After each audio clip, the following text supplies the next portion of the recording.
Oi pessoal, como é que vocês estão? Aqui é a Ângela e eu vou falar um pouquinho hoje sobre a duração da sessão de aplicação de instrumentos numa avaliação psicológica ou numa avaliação neuropsicológica.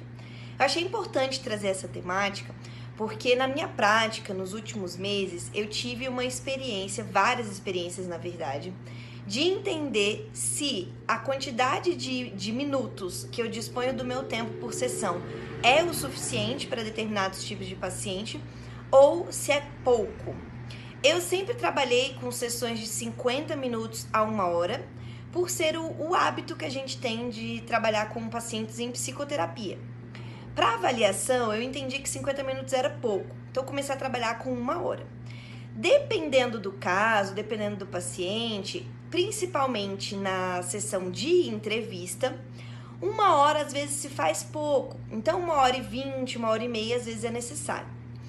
Mas nas aplicações de instrumentos eu percebi que 1h30, dependendo do caso, dependendo do quadro, dependendo da forma como o paciente chega até você, do nível de ansiedade que ele tem para fazer aquele tipo de avaliação, do nível de angústia que ele tá para receber aquele resultado, da forma como ele enxerga aquela avaliação e das dificuldades e facilidades dele, fica muito tempo, porque ele tende a fadigar muito rápido.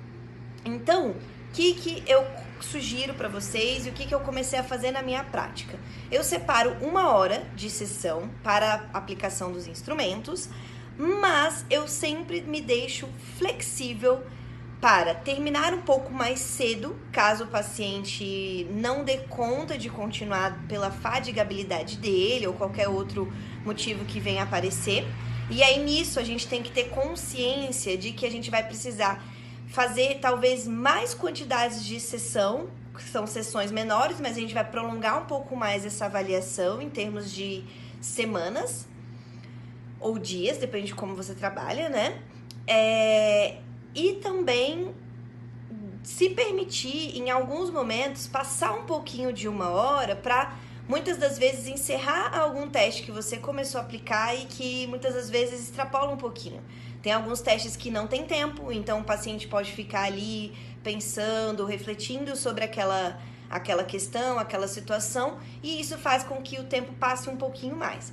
Então é um desafio muito grande para a gente organizar a agenda quando é dessa forma. E aí você precisa discriminar isso logo no primeiro contato de entrevista com o paciente e na primeira sessão de testes, podendo modificar o seu contrato durante o processo, ser bem sincero com o paciente, explicar o que você está percebendo e assim por diante. E essa temática veio muito para mim também, porque eu já estou em contato com pacientes que vêm de fora de Brasília para fazer essas avaliações e eles têm um tempo que eles têm que correr para poder voltar. Então, um outro fator que modifica a quantidade de horas que a gente vai estar com um paciente é o prazo da entrega desse relatório. Também tem muitos pacientes que não necessariamente vêm de outra cidade, mas ficam muito ansiosos e querem o resultado logo.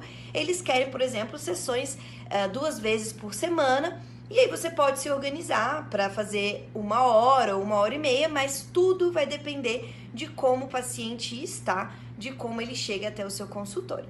Então a dica é, faça um contrato, mas tenha em mente que em determinados momentos você vai ter que flexibilizar de acordo com o caso.